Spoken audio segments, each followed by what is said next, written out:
एहतजाज और धरने हुकूमत के लिए कितना बड़ा चैलेंज साबित हो सकते हैं? देखें, एहतजाज और धरने हुकूमत पे प्रेशर ज़रूर लाते हैं, लेकिन अगर वो अवामी मसाइल से ताल्लुक़ रखते हों।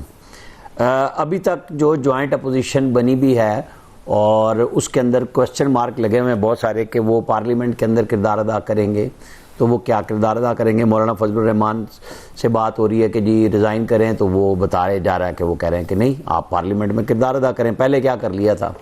अब ये जो हमारे जज्बाती मियाँ वज़ीर आला हैं केपी, उन्होंने कहा 20 लाख नहीं 40 लाख लोग लाएंगे। जी बिस्मिल्लाह, आप लेके चलें लोगों को। किसने रोका है? आप धमकी लगाएंगे, जिन्होंने रोकना है वो आपको रोक लेंगे और आप आएंगे एहतजाज के लिए। और जो आपने कहा कि लीडर से मुलाकात हो, वो तो शुरू हो चुकी, तौहीन अदालत की दरख्वास्त जा चुकी है आपकी। लेकिन अवामी मसाइल कहाँ पे आए? तो मुत्तहिदा अपोजिशन अपना मसला बनाए, किसान इत्तेहाद अपने उस पर चल रहा है। और वज़ीर आला से इस्तीफ़ा लेना तो लाहौर जाएँ, इस्लामाबाद किस लिए आ रहे हैं? क्या वो पंजाब की वज़ीर आला के लिए इस्लामाबाद ला रहे हैं? पॉलिटिकल गेम सारी शुरू है। अगर कोई सही गुफ्तगू हो रही है वो है जमात इस्लामी की तरफ से, चाहे वो सोलर पे थी, लेकिन पटिशन के बाद वहाँ पे भी खामोशी है उनकी कि सुप्रीम कोर्ट में पटिशन कर दी। तो क्या सोलर के ऊपर इन्हें जगह जगह नहीं जाना चाहिए कि हुकूमत जो नेट बिलिंग से नेट मीटरिंग पे गई है, जो जुल्म आम आदमी पे हुआ, भाई कैपेसिटी चार्जेस आपने पे करने हैं। कारखाने किसने लगाए? रियासत ने लगाए, हुकूमत ने लगाए, तो फिर आप पे करें ना।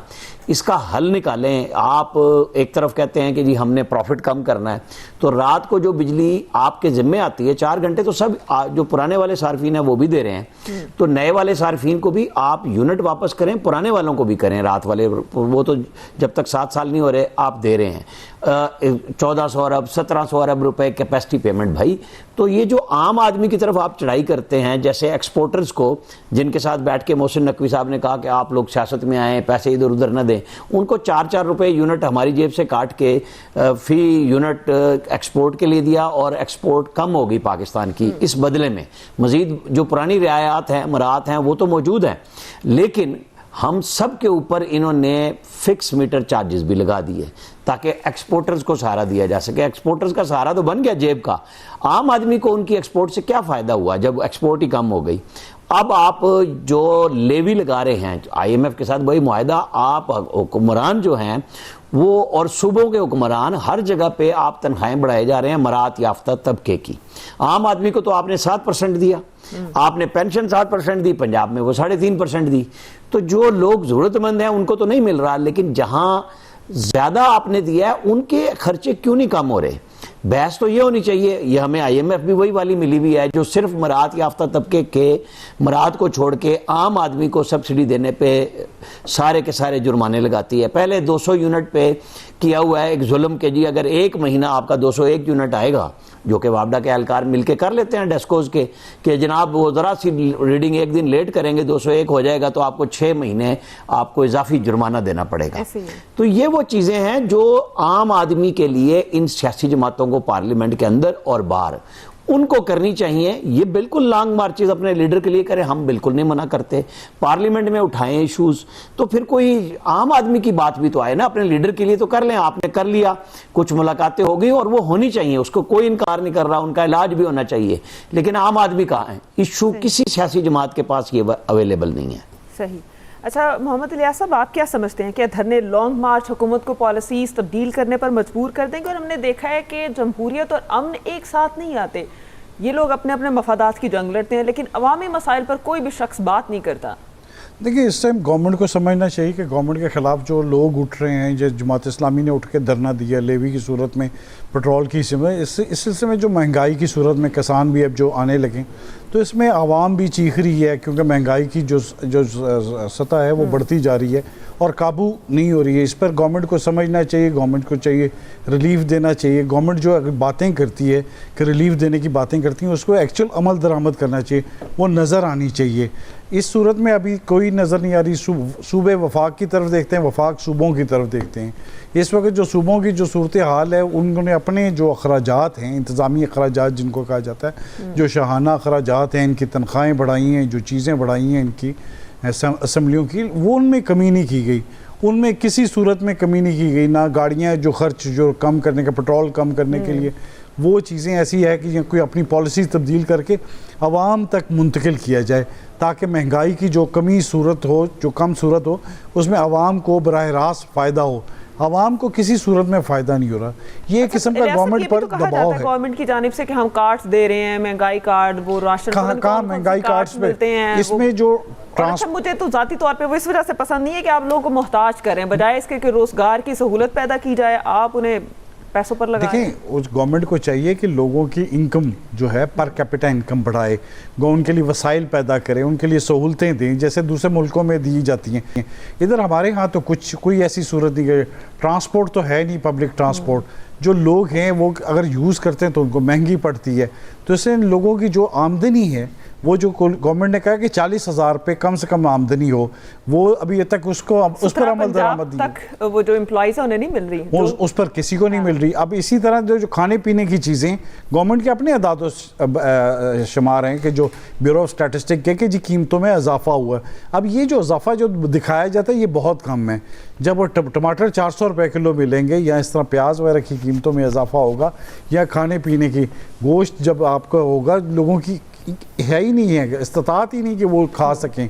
तो इस तरह ट्रांसपोर्ट की जो कीमतें हैं वो भी बढ़ती रहती हैं, पेट्रोल की कीमतें बढ़ती हैं, रोज़ाना की बुनियाद पर लोगों को उस पर नज़र लगा दिया है कि लोग वही देखते रहते हैं। तो जाहिर है लोग आहिस्ता आहिस्ता गवर्नमेंट का प्रेशर है, उन्होंने किसानों ने कह दिया, किसान देखें किसान की पूरी नहीं पड़ रही, अब आपकी पैदावार भी कम है, आपकी आबादी मुसलसल बढ़ रही है, उस पर आप कोई चीज़ नहीं फोकस किया हुआ। आपने सिर्फ फोकस किया हुआ है सिर्फ बयानात दे के जी उसमें जमा खर्च कर दिया, ये हो गया, ये हो गया। तो उससे आम आदमी को कोई फ़ायदा नहीं है, ना तालीम की सूरत में, ना सेहत की सूरत में कोई उनको सहूलत नहीं मिल रही। तो ज़ाहिर है फिर आवाम क्या करेगी, आवाम आहिस्ता आहिस्ता निकलेगी। अगर ये नहीं तो खामोश जो वोट है वो फिर इनके लिए, गवर्नमेंट के लिए नुकसानदेह है। अगरचे वो एहतजाज इस तरह नहीं कर रहे, लेकिन आहिस्ता आहिस्ता प्रेशर तो बन रहा है। तो गवर्नमेंट को इनको चाहिए कि बैठ के बातचीत करे और कोई ना कोई सहूलत वे आउट निकाले। इनका टैक्स का जो सिस्टम है वो ठीक नहीं है, तभी तो लेवी लगाते हैं ताकि अपने टारगेट पूरे कर सकें, अपने अखराजात पूरे करके चला सकें। अब सूबे अलहदा टैक्स लगा रहे हैं, फेडरल गवर्नमेंट अलहदा टैक्स लगा के अपने अखराजात पूरे करी है, IMF की शराइत अलहदा पूरी की जा रही हैं, और ताकि वो जो सारी सूरत हाल है उसको पूरा करने के लिए तो रह जाते हैं आवाम। बड़ों से किसी सूरत में टैक्स नहीं निकाला जाता, उनकी नमरात में कमी की जाती है। आप देख लें किसी चीज़ में कमी की गई है, कोई सूरत नहीं नजर आती। गवर्नमेंट सैलरीज वगैरह वही सारा चीज़ें हैं, आवाम उनके लिए है ये कि एक आसान टारगेट है, उस पर जिस तरह मर्जी टैक्स लगा दें, GST लगा दें, उसने हर सूरत में देना है, हर चीज़ पर से देना है, तो देखें इन पर पूरा करना। तो जाहिर है गवर्नमेंट पर एक प्रेशर तो आएगा एहतजाज की सूरत में। अब गवर्नमेंट की सूरत में उनको बर्दाश्त करती है, उनको मारती है या मार के उनको बैठाने की कोशिश करती है। गवर्नमेंट भी ज़ाहिर है उसको नेगेटिव जो भी हथकंडा इस्तेमाल करेगी, लेकिन ये है कि ये इस तरह नहीं है कि अमन व अमान कायम रखना है और जमहूरियत भी बरकरार रखनी है। तो फिर इसके लिए लोगों की शर्तें माननी पड़ेंगी, लोगों की बातें माननी पड़ेंगी, उनको रिलीफ देना पड़ेगा, अब हर बुनियादी सहूलत देनी पड़ेगी ताकि वो इस तरह इस पर काम शाम कर सकें और ज़िंदगी अपनी आसान गुजार सकें। तो अगर आवाम होगी तो उनकी हुकूमत होगी। तो जाहिर है गवर्नमेंट को भी पता है कि अगर वो जो इतने जुल्म कर रही है, इतना टैक्स लगा रही है, तो वोटर जो है वो किसी सूरत में उनसे खुश नहीं है। ये एट सोर्स डिडक्ट करके सैलरीज पर या दूसरी चीज़ों पर पेट्रोलियम लेवी लगा के, अब एक बंदा 1 लीटर पेट्रोल इस्तेमाल करता है तो 125 रुपया गवर्नमेंट के ख़जाने में डाल देता है ताकि ये खर्चे ये पूरे कर सकें। तो ये खर्चे किस तरह, बिजली के बिलों पर भी टैक्स देते हैं, हर चीज़ पर टैक्स दे रहे हैं ताकि ये गवर्नमेंट सही तरीके से चला सकें। गवर्नमेंट को अगर चाहिए पता हो तो ये अपने साइज़ कम करें, अपने अखराजात कम करें जो अरबों की रुपए की सूरत में होता है। अब देख लें फेडरल गवर्नमेंट का 750 जो कहा जा रहा है कि जो पेट्रोल का टैक्स है वो अरबों रुपए का जो बोझ है वो बढ़ गया है। तो जाहिर है वो कौन पे करेगा, आवाम टैक्सों की सूरत में पे करेंगे। अब इस तरह सूबाई हुकूमतों का भी बढ़ गया है, तो बढ़ने पे बजाय इन्होंने कहा था कि हम अपने 50% फ्लीट कम कर देंगे, जो लोगों से ले लेंगे वापस ले लेंगे, लेकिन वो कोई किसी सूरत में तो नहीं हुआ और वो नज़र आ जाता है टैक्स की सूरत में, अदाद शुमार की सूरत में, कि अवाम पर जो जुल्म किया जा रहा है वो उन लोगों को दिया जा रहा सही। है कि कमज़ोर लोगों से देके ताकतवर लोगों को देके फैसिलिटेट किया मजीद जा रहा है उनको ताकतवर सहूलतें लोगों दी जा को। रही हैं। ठीक है। अच्छा खालिद कयूम साहब, आप क्या समझते हैं कि वाकई हुकूमत जो है वो अदाद शुमार का गोरख धंधा चला रही है, और धरने और लॉन्ग मार्च सियासी सूरत हाल मजीद कितना कशीदा कर सकते हैं? अच्छा देखिए, ये जो जमात इस्लामी के अमीर हैं हाफिज़ नईम साहब, जब से ये जमात इस्लामी के अमीर बने हैं, उस वक्त से जमात इस्लामी के अंदर एक हरकत नज़र आती है, और जमात इस्लामी को वो अक्सर जो है इशूज़ के हिसाब से फ़ाल करने की अपनी कोशिश जो है वो जारी रखते हैं।